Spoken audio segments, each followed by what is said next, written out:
বন্ধুগণ, গত 5ই আগস্টের পরে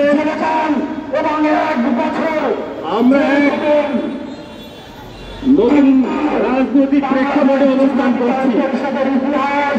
আজকে আমাদের এই সমাবেশ এমনই একটি সময় যখন দেশে রয়েছে একটি অন্তর্বর্তী সরকার।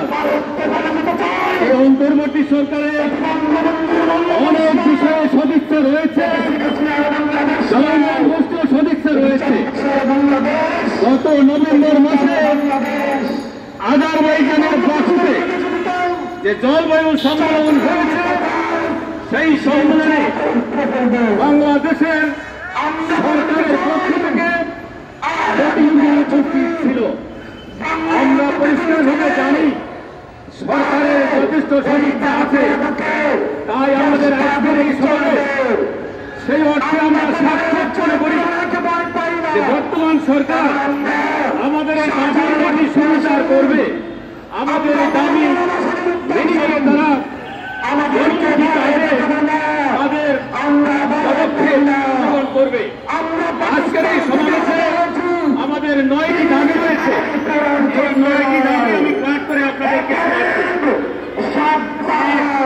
ভূমিহীনদের জমি বন্দোবস্ত দিতে হবে,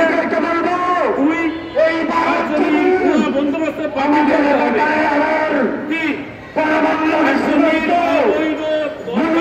উচ্ছেদ করতে হবে,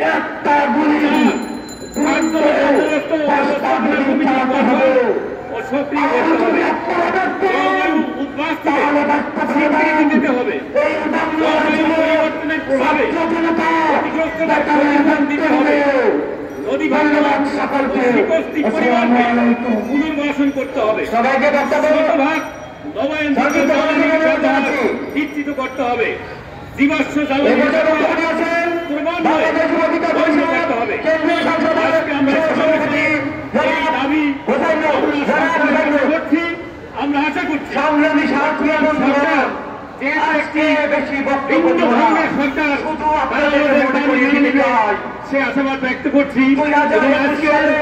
এই সমাবেশে বিভিন্ন সংগঠনের নেতৃবৃন্দ তারা শুভেচ্ছা সংহতি বক্তব্য রেখেছে, তাদের প্রতি আমার আন্তরিক ধন্যবাদ জানাচ্ছি।